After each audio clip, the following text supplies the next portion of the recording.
Hola amigos y amigas, para mí es un placer estar compartiendo con ustedes el día de hoy.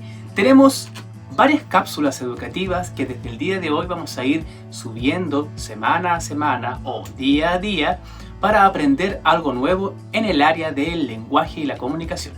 Yo sé que varias de las cosas que vamos a conversar el día de hoy son conceptos que tú ya manejas, que tú conoces, pero siempre es interesante recordar o reconocer.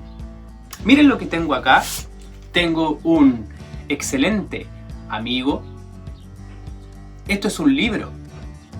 Me imagino que ustedes en casa tendrán libros, ¿no es cierto? Por supuesto que sí.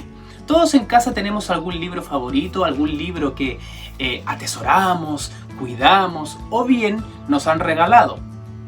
Quizás tenemos alguna novela preferida, los famosos Harry Potter, los famosos Juegos del Hambre, o quizás cuentos clásicos que nos han contado desde que éramos pequeños. Pero sin duda alguna, en casa siempre vas a encontrar un libro para poder leer y entretenerte. Pero estos libros tienen una cualidad, tienen un significado súper importante, porque los libros son fundamentales para el desarrollo de muchas áreas en nuestra vida. Nos ayuda a pensar, nos ayuda a imaginar, nos ayuda a mejorar nuestro vocabulario, nos ayuda a mejorar nuestra ortografía, nos ayuda a mejorar muchas áreas y habilidades en nuestra vida. Por eso es súper importante leer, practicar y hacer un hábito en nuestra vida. Pero el que yo tenga un libro el día de hoy aquí no es solamente de bonito, no. Sino que tiene un significado importante porque el día de hoy, señoras y señores, vamos a reconocer el significado y diferencia entre textos literarios y no literarios.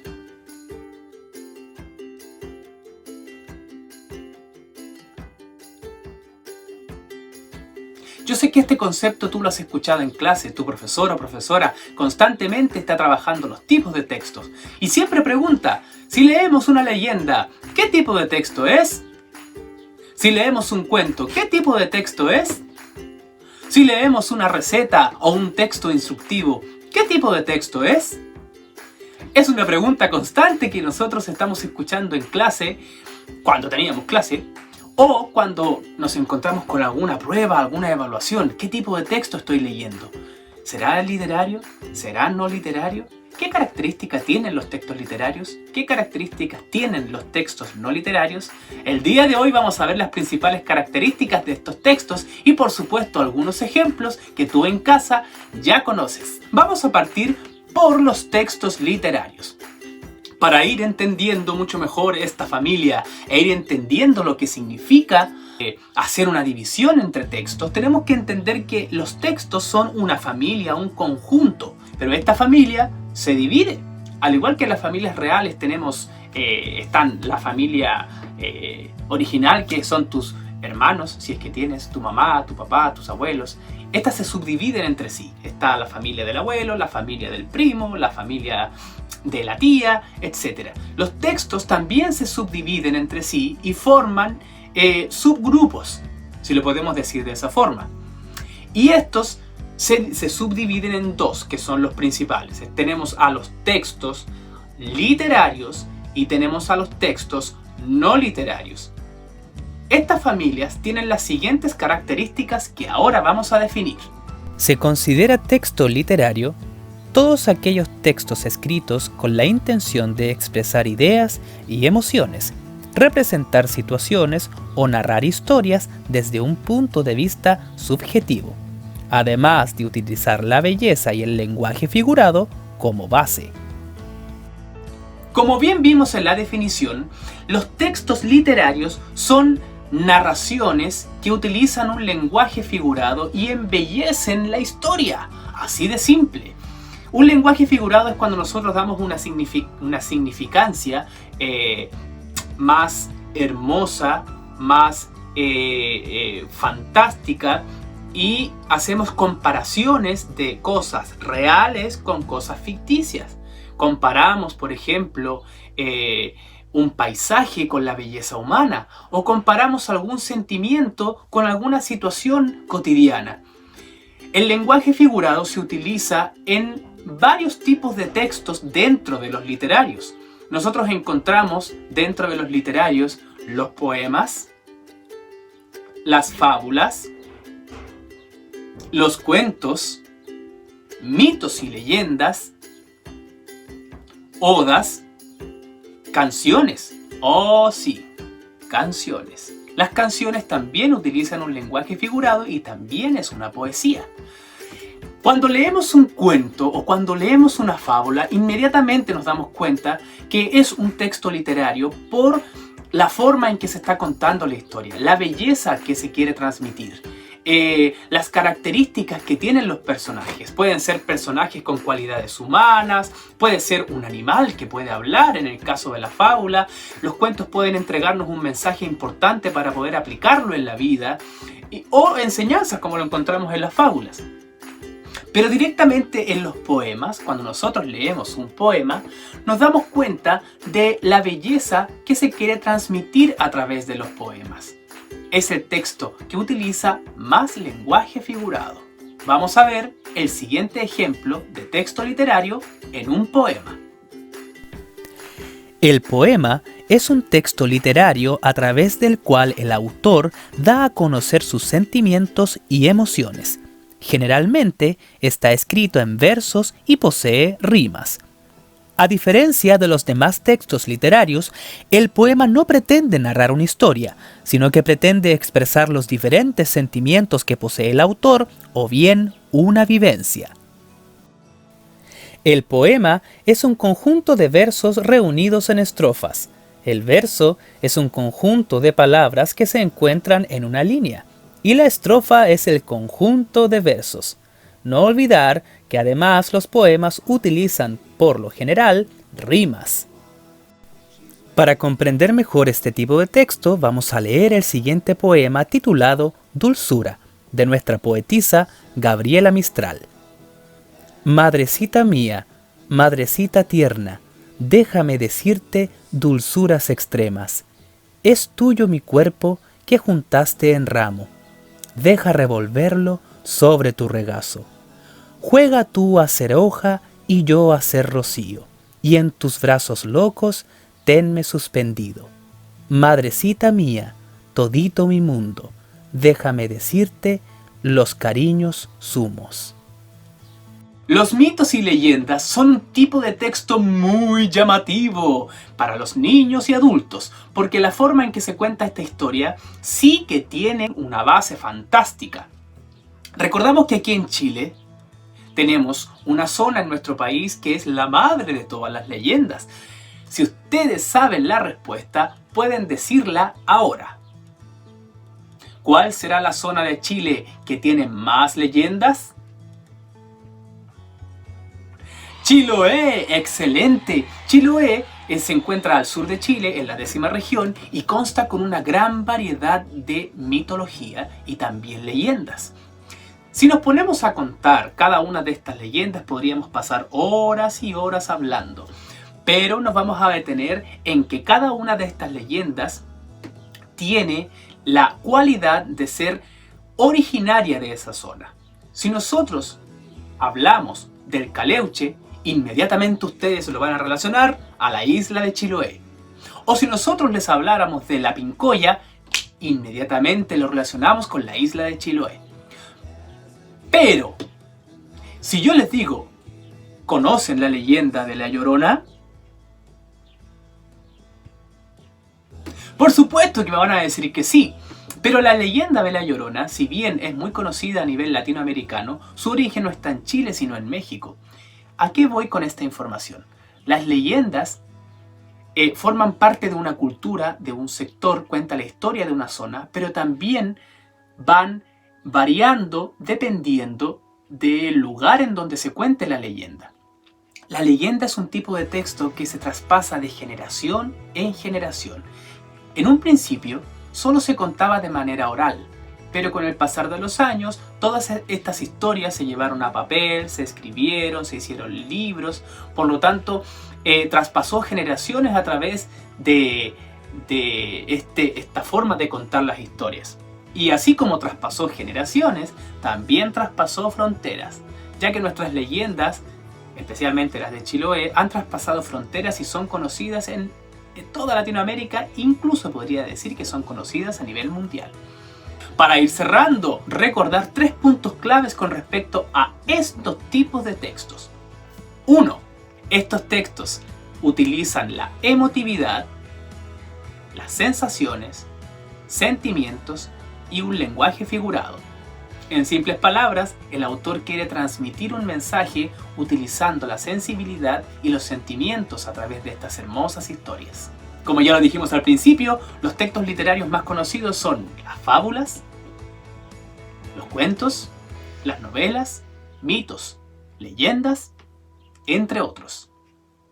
Pero ya que hablamos de textos literarios, nos vamos a enfocar un poquito ahora en lo que son los textos no literarios. ¿Habrá mucha diferencia entre textos literarios y textos no literarios?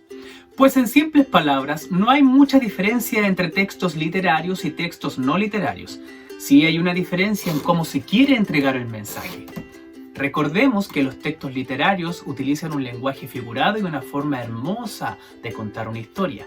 En cambio, los textos no literarios solo quieren entregar un mensaje de manera precisa y concisa. Algunos ejemplos de textos no literarios son afiches publicitarios, recetas de cocina, invitaciones. Pero para conocer un poquito más en detalle sobre estos tipos de textos, coloca atención a la siguiente definición. Los textos no literarios se fundamentan en el mensaje entregado y no en la intención de crear belleza en el lenguaje. Son textos informativos que no expresan emotividad, solo entregan información. Una de las características principales de los textos no literarios es la forma llamativa en la cual quieren captar la atención del público, que somos nosotros. Por ejemplo, si nos encontramos con un afiche publicitario de un circo, inmediatamente los colores nos llaman la atención, la forma, las letras, las imágenes. Y ese es el principal propósito de los textos no literarios. Cuando nos encontramos con una receta de cocina, vemos que están los ingredientes y están el paso a paso para que no nos equivoquemos. Es muy importante para poder entender y comprender cada uno de estos textos el saber leer y además poner en práctica nuestra comprensión.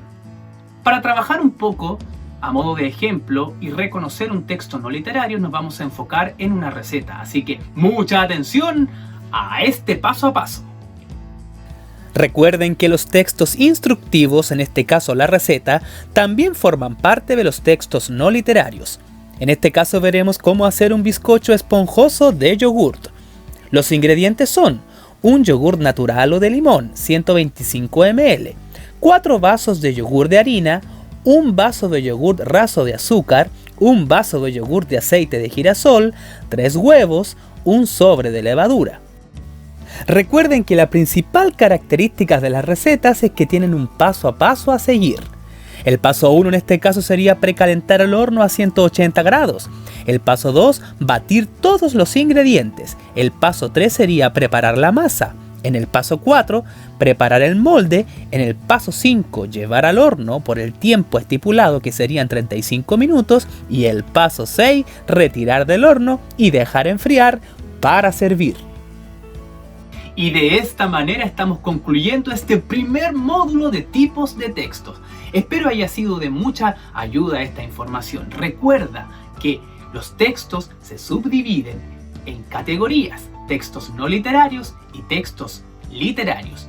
Pero no son muy distintos el uno del otro, sino la forma en que se entrega el mensaje es la clave. Una parte importante dentro de la primera unidad de lenguaje y comunicación en quinto básico es la lectura. Sí, la lectura. Seguramente tú estarás diciendo la lectura, pero si leemos todos los días, todo nuestro alrededor está lleno de letras, lleno de mensajes. Efectivamente, todos los días estamos leyendo, pero me refiero a la lectura de novelas, de libros, de historias, de leyendas. Ahora, ¿Cuántos de nosotros leemos realmente por interés en casa? ¿O cuántos de nosotros dedicamos un tiempo a la lectura en casa, 10, 15 o 20 minutos? ¿O cuántos de nosotros, cuando llega una fecha importante como Navidad o cumpleaños, pedimos un libro? La gran mayoría de los niños y niñas efectivamente no están leyendo mucho porque se sienten obligados. Así es. Muchos de nosotros nos sentimos obligados alguna vez o nos sentimos en algún momento de la vida obligados a leer un libro porque teníamos que cumplir con la responsabilidad de leer. Por lo tanto, ese interés y ese gusto por la lectura se fue perdiendo con el pasar del tiempo. Nos ha pasado muchas veces que cuando nos designan libros en la escuela o en el colegio no son de nuestro interés y vemos la tapa del libro y decimos, oh, qué aburrido o qué fome, ¿no es cierto? Pero básicamente, gran parte de la responsabilidad de el despertar el gusto por la lectura es de nosotros los profesores. Sí, y para despertar el gusto por la lectura tenemos que conocer los gustos de los niños, el interés de los niños, cuáles son los temas que ellos realmente quieren conocer a través de la lectura y por supuesto darle estrategias de cómo leer correctamente un libro. Se define estrategia como los siguientes puntos. Como número 1 encontramos principios y rutas fundamentales que orientan el proceso administrativo para alcanzar los objetos a los que se desea llegar. Una estrategia muestra cómo una institución pretende llegar a sus objetivos. En este caso, nuestro objetivo es comprender un texto. Se pueden distinguir 3 tipos de estrategias de corto, mediano y largo plazo según el horizonte temporal. En otras palabras, constituye la ruta a seguir para alcanzar los propósitos, objetivos y metas planteadas en corto, mediano y largo plazo. A continuación, veremos 21 estrategias de cómo llegar a comprender de mejor forma un cuento, un libro o una novela. Por supuesto que sí. Cuando nosotros nos enfrentamos a un libro, sea de 70, 80, 100, 500 o 1000 páginas, no es llegar y leer un libro. Es lo más fácil. Uno se sienta generalmente y comienza a leer, a hojear, seguimos leyendo, terminamos el libro y cuando llegamos al final y nos preguntamos ¿de qué trataba la historia? Nos acordamos de algunas cosas importantes o de algunas cosas que nos llamaron la atención, pero más allá de eso no recordamos nada. No recordamos acontecimientos principales, no recordamos a los personajes principales o no recordamos hechos claves dentro de la historia que ayuda a que ésta pudo haberse desarrollado. Y para poder leer correctamente un libro, para poder leer una novela correctamente, existen 21 estrategias que el día de hoy vamos a conocer. Sí, señoras y señores, 21 estrategias que a continuación las vamos a detallar y vamos a conocer. La primera estrategia que se presenta o que se recomienda es volver a leer. Por supuesto, pero el volver a leer me refiero a que no basta con que nosotros leamos una vez un texto. Esto generalmente ocurre cuando nos encontramos con evaluaciones que tienen textos cortos. Por lo tanto, no basta con que nosotros leamos una vez esta leyenda o no basta con que leamos una vez este cuento, sino que perfectamente podemos volver a la lectura las veces que sea necesario. A eso se refiere con volver a leer. Muchas veces cuando leemos por primera vez o nos enfrentamos por primera vez a una historia, no le encontramos el sentido de buenas a primeras, no entendemos gran parte de lo sucedido, dependiendo del nivel en el que estemos trabajando. Por lo tanto, es ultra, mega importante volver a leer las veces que sea necesario un texto para poder comprenderlo, para poder responder preguntas o bien para poder internalizar en nuestro cerebro la información. Pero, ¿cuántas veces podemos leer un texto? Exactamente, no hay un número, puedes leer las veces que tú consideras necesario y si te gusta el libro o si te gusta el texto que estás leyendo lo puedes leer cuantas veces tú quieras. Por lo tanto, la primera estrategia que se recomienda para poder comprender mejor una historia es leer más de una vez. La segunda estrategia que se recomienda es usar nuestro conocimiento previo. ¿Qué es esto? Ustedes se preguntarán. Ir hacia nuestra memoria y ver qué conocemos acerca de esta temática que se está abordando a continuación. Si nos encontramos con esta portada de este libro, antes de leer tenemos que preguntarnos ¿de qué tratará esta historia? Podemos leer perfectamente que dice los 5 y el tesoro de la isla. Hay un tesoro, muy bien. Vemos al fondo un faro, vemos un bosque, vemos una calavera entre medio, vemos un mapa. ¿Será un libro de aventura? ¿Será un libro de terror? ¿Será un libro de humor? ¿Qué nos dice esta portada? Con esas preguntas nosotros perfectamente podríamos activar nuestro conocimiento previo y acercarnos un poco más al libro que leeremos. Si por ejemplo nos encontramos con un libro que nos habla acerca de una aventura en un barco pirata, nosotros inmediatamente tenemos que comenzar a recordar y ver qué sabemos de los piratas.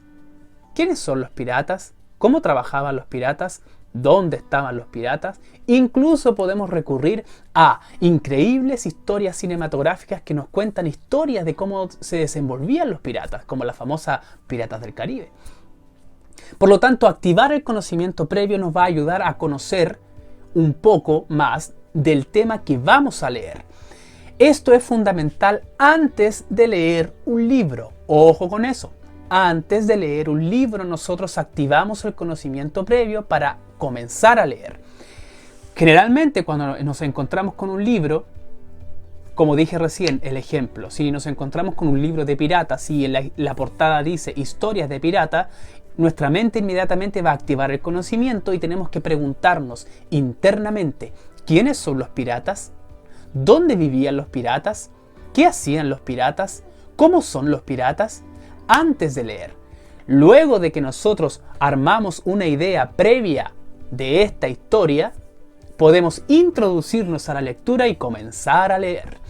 Cuando ya comenzamos a leer, vamos armando, vamos uniendo y realmente vamos comprobando si realmente lo que nosotros pensamos antes de leer era realmente correcto y además comprobar si es que lo que nosotros sabíamos se puede unir o nos puede servir para comprender mejor esta historia.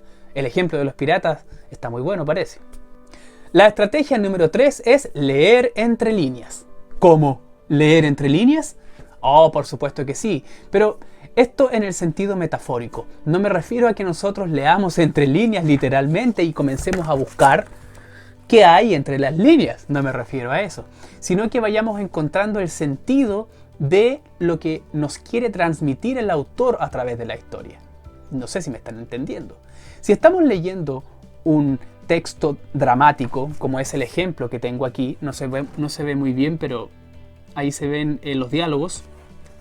Si estamos leyendo un texto dramático, vamos leyendo los diálogos y vamos nosotros internamente viendo qué va a pasar con estos personajes. Ahí estamos haciendo una lectura entre líneas. Oh, este personaje se está comportando de esta forma. Este otro, yo creo que es un villano. O esta mujer, yo creo que algo va a hacer para conseguir lo que quiere. Este niño no es muy bueno en realidad. Estamos haciendo una lectura entre líneas de manera metafórica. Estamos dando una conclusión o estamos deduciendo algo que aún no conocemos. Es importante que se pueda hacer con todo tipo de texto. Yo estoy dando el ejemplo ahora de un texto dramático, pero perfectamente lo podríamos hacer con una leyenda, con un mito, con una fábula, con una novela más extensa. A medida que vayamos avanzando en la lectura, nosotros vamos haciendo nuestras propias conjeturas y vamos sacando nuestras propias conclusiones de lo que está ocurriendo en el transcurso de la historia. Eso es leer entre líneas. Estamos deduciendo cosas que no conocemos aún. Es importante que cuando nosotros vayamos leyendo, vayamos preguntándonos y vayamos viendo si vamos entendiendo lo que estamos leyendo. Si nuestro libro se divide en capítulos y tiene 18 capítulos de 30 páginas cada capítulo, al terminar cada capítulo es interesante que vayamos viendo qué ocurrió en el capítulo 1. En el capítulo 1 ocurrió esto. Los personajes que se presentaron en el capítulo 1 fueron estos. El hecho más importante que ocurrió en el capítulo 1 fue este. Por lo tanto, mentalmente nos estamos haciendo una idea de lo que está ocurriendo y lo que podría llegar a ocurrir en los próximos capítulos. La estrategia 4 es pensar en voz alta. Así de simple. Se recomienda mucho, sobre todo a ustedes niños que tienen entre 9, 10 y 11 años, para que vayamos practicando nuestra fluidez lectora, es leer en voz alta, porque es una técnica que nos va a ayudar a comprender, nos va a ayudar a mejorar nuestra dicción y mejorar nuestra pronunciación. Es importante que lo hagamos en voz alta. Si estamos solos en nuestra habitación o en nuestro cuarto, leamos en voz alta sin ninguna vergüenza. Y vayamos pensando en voz alta también. Si yo estoy leyendo y digo, bueno, a fin de mes compramos una bolsa grande en Temuco. Total, igual tenemos que ir a comprar el resto de las cosas. El resto de las cosas. ¿Qué cosas irán a comprar a Temuco? Comida, abarrotes, dulces, golosinas. Cuando nosotros pensamos en voz alta, nos vamos haciendo una idea de lo que podría ocurrir, tal cual como lo hicimos anteriormente con leer entre líneas. Es súper interesante porque vamos activando nuestro nivel de comprensión y además nos vamos preguntando a nosotros mismos de qué podría llegar a ocurrir en la historia. La próxima estrategia es hacer un resumen. Elaborar resúmenes no es tan fácil porque también requiere de una estrategia o de una técnica especial, pero ya a medida que vayamos avanzando o vayamos cumpliendo edad, vamos también adquiriendo otra forma de escribir y una forma más completa de comprender. Cuando leemos una historia que tiene aproximadamente 50 o 60 páginas, perfectamente para estudiar, si tenemos una prueba, podríamos elaborar un resumen. ¿Cuáles serán las ventajas de elaborar resumen? Aquí te daré algunos tips. Número 1. Simplifica las tareas de repaso y de memorización. O sea, si nosotros elaboramos resúmenes, podríamos memorizar con mayor facilidad. Desarrolla tu capacidad escrita, porque esto va de la mano con la redacción. Si nosotros escribimos constantemente resúmenes, obviamente vamos a ir mejorando nuestra técnica de escritura y por supuesto la forma de redactar va a ir mejorando con el pasar del tiempo. Y el último punto, te familiariza con los exámenes, pruebas o evaluaciones. Por supuesto nos ayuda para comprender mejor una historia y nos ayudaría para poder estudiar para una futura prueba las conocidas lecturas complementarias que tenemos en la escuela o colegio. ¿Qué va en el resumen? Ustedes se preguntarán. Bueno, es algo que ustedes ya conocen. El nombre de la historia, personajes principales, personajes secundarios, dónde se desarrolla la historia, si es uno o más lugares, porque recuerden que las historias pueden transcurrir en un lugar o pueden moverse los personajes por diversos lugares. Es importante que vayamos haciendo esa diferencia y esa distinción. Luego, ¿qué hechos importantes marcaron la historia? ¿Hay un solo hecho importante? ¿Dos hechos importantes? ¿O tres? Ustedes se van a dar cuenta inmediatamente cuando leen cuáles son esos hechos importantes que marcan hitos dentro de la historia y que efectivamente influyen en el desarrollo de los personajes. Cuando nosotros tenemos esa idea completa, personajes principales, personajes secundarios, lugar en donde transcurren los acontecimientos, hechos importantes y desenlace, podríamos elaborar un resumen. Podríamos estar hablando largo y tendido de todas las estrategias. Les dije que hay 21. Por ejemplo, también está el hacer predicciones, que tiene que ver también con el leer entre líneas, visualizar a los personajes. Cuando nosotros estamos leyendo es indudable que nuestra mente comienza a viajar, comienza a imaginar lo que está ocurriendo en esa historia. Hay libros que tienen ilustraciones, hay otros libros que no tienen ilustraciones o dibujos, por lo tanto nosotros tenemos que hacer viajar a nuestra mente y es mucho más interesante porque cada estudiante y cada persona imagina la historia de una forma distinta, aunque ustedes no lo crean. Se narra con detalle lo que ocurre, pero nuestra mente trabaja de una forma distinta porque tú y yo somos diferentes. Es importante visualizar e imaginar sin miedo lo que puede llegar a ocurrir o lo que está ocurriendo con estos personajes y esta historia.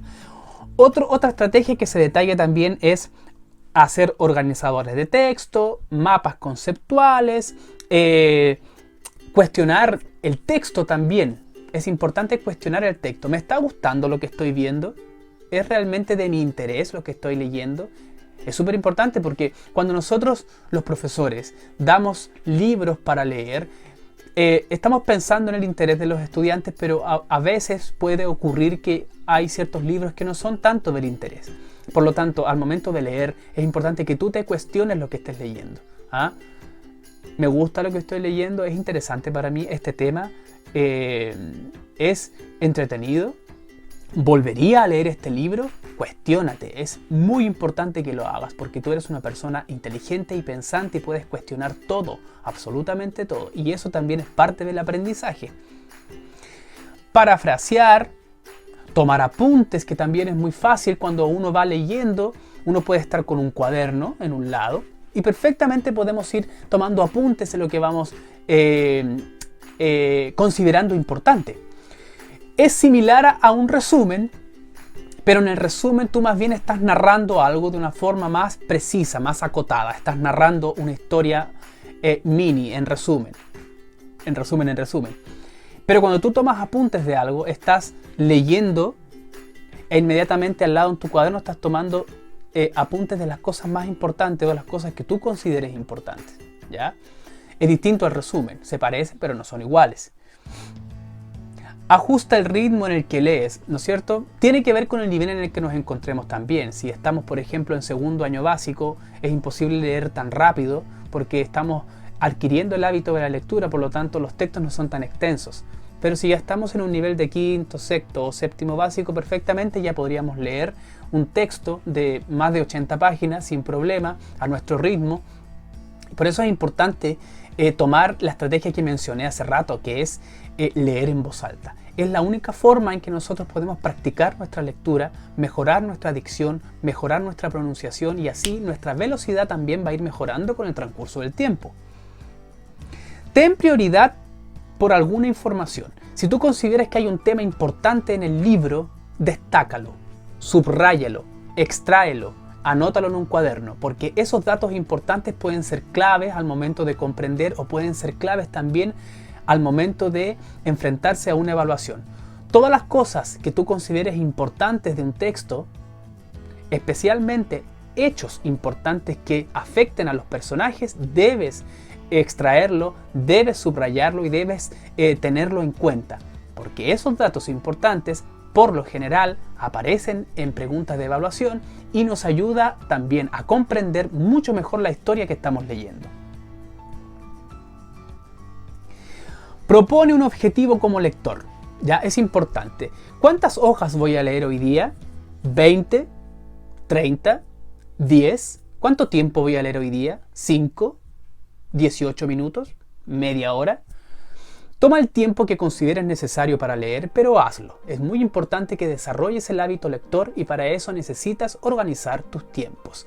Para mejorar, tenemos que practicar. Hay un dicho muy conocido que ustedes seguramente han escuchado antes que dice: la práctica hace al maestro. Nosotros no podemos mejorar nuestra lectura, no podemos mejorar nuestra comprensión si no leemos. Eso no llega por arte de magia. Debes leer, aunque sea 5 minutos al día, aunque sea 10 minutos al día, pero después cuando agarres el gusto por la lectura, solo o sola, vas a comenzar a aumentar estos tiempos de lectura. Haz una lectura rápida también si es que lo consideras necesario y si es que ya tienes el hábito de lectura. Si no manejas muy bien la velocidad, toma tu tiempo para leer, porque lo importante es que vayamos comprendiendo, es lo más importante. Si nosotros leemos rápido como una competencia y al terminar no entendemos nada, el objetivo no se cumplió. Por lo tanto, toma tus tiempos y si tú ves que tienes un ritmo favorable según tu edad, puedes ir aumentando la velocidad e ir avanzando más rápido si lo consideras necesario. A continuación, daré algunos beneficios que da el leer con frecuencia. Absolutamente mejora la concentración. Es un momento de entretenimiento ya que nuestra mente viaja por hermosos lugares. También ayuda a mejorar nuestra ortografía y redacción, ya que cuando hacemos resúmenes o tomamos apuntes de los acontecimientos más importantes que estamos leyendo, estamos practicando nuestra escritura. Nos brinda información y conocimiento. Vamos ampliando nuestro conocimiento del mundo, por lo tanto nos hacemos mucho más inteligentes con el pasar del tiempo. reduce el estrés y mejora nuestro ánimo. Al igual que cuando hacemos ejercicio, la lectura también mejora nuestro estado de ánimo. Si nos sentimos aproblemados, nos sentimos tristes, el leer nos ayudaría precisamente a mejorar esos estados. Nos introducen a un mundo de fantasía, por supuesto. Si leemos un libro de piratas, un libro de magos, un libro de terror, nos va a introducir a un mundo de fantasía que es de mucho interés, sobre todo para ti, que eres un niño. Abre preguntas para estimular la reflexión, cuestionar lo que leemos, cuestionar nuestro estilo de vida, cuestionar las historias. Mejora considerablemente nuestra habilidad y ser empático con nuestro prójimo. Por supuesto, cuando nosotros conocemos un mundo de fantasía y nos introducimos a la lectura y al mundo del lenguaje, estamos siendo también aprendices de cómo comunicarnos mejor con nuestro prójimo y por lo tanto a la vez estamos siendo comprensivos y empáticos. Además, desarrolla la creatividad y mejora nuestra memoria, ya que a medida que vamos leyendo, vamos introduciendo más información a nuestra mente, por lo tanto, vamos ampliando nuestro conocimiento y vamos a la vez mejorando nuestra memoria. Y el último punto, la última estrategia que se nos recomienda es hacernos preguntas. Por supuesto que sí.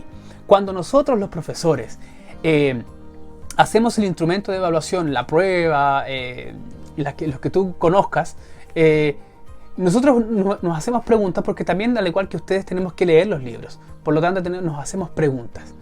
¿Qué le voy a preguntar a mi estudiante? ¿Qué será importante que él sepa? ¿Será importante que él sepa quién es el autor del libro? Algunas veces sí, otras veces no. ¿Será importante que él sepa cuántos capítulos tiene el libro? Quizás no es necesario. ¿Será importante que él sepa quiénes son los personajes principales? Por supuesto. ¿Será importante que él sepa cuáles son los personajes secundarios? Por supuesto que sí. ¿Será importante que él sepa cuál es el hecho que cambió el transcurso de la historia? Por supuesto que sí. ¿Cuántos hechos importantes hay dentro de una historia? 1, 2 o 3, dependiendo del libro.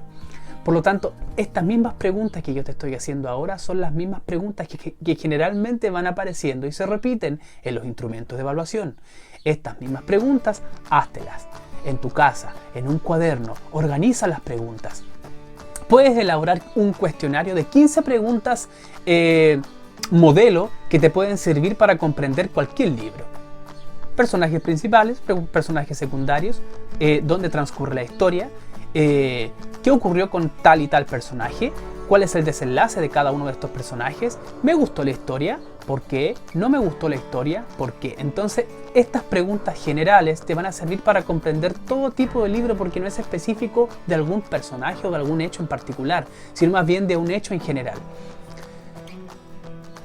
Viendo todas estas estrategias que hemos visto, les recomiendo que nutran su mente a través de la lectura. Hace un momento atrás vimos la importancia y la diferencia que hay entre tipos de texto. Estos tipos de texto los encontramos en cualquier parte, estamos rodeados de texto. Vemos textos no literarios, vemos textos literarios, pero además es importante que nosotros vayamos nutriendo nuestra mente con la lectura. La tecnología nos ha invadido y es súper útil. Por lo tanto, si tienes internet en casa, perfectamente puedes buscar en los navegadores reconocidos todos los libros, porque hay libros que están de manera digital en internet, o si tienes la posibilidad de comprar libros, encarga en fechas importantes. Encarga un libro de dinosaurios, encarga libros de aventuras, encarga libros de terror si te gusta el terror, encarga libros románticos si te gusta el romance. En fechas importantes como tu cumpleaños, Navidad, Año Nuevo, una fecha que tú consideres importante en la familia. Es la única forma de que nosotros vayamos mejorando nuestra lectura, mejorando nuestra imaginación y además ampliando nuestro lenguaje. Recuerden que los libros son nuestro mejor amigo para mejorar nuestra comunicación, nuestra forma de expresarnos y por supuesto mejorar nuestro modo de pensar y nuestra forma de comprender. Espero estas estrategias te hayan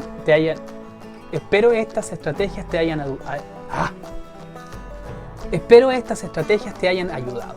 Si quieres, puedes tomar apunte de todo lo que dije, puedes ver este video las veces que consideres necesario. puedes dejar comentarios si es que tú lo consideras pertinente. Nosotros siempre vamos a estar para ayudarte. Nutre tu mente con lectura, busca textos llamativos en internet y aprovecha tu tiempo leyendo.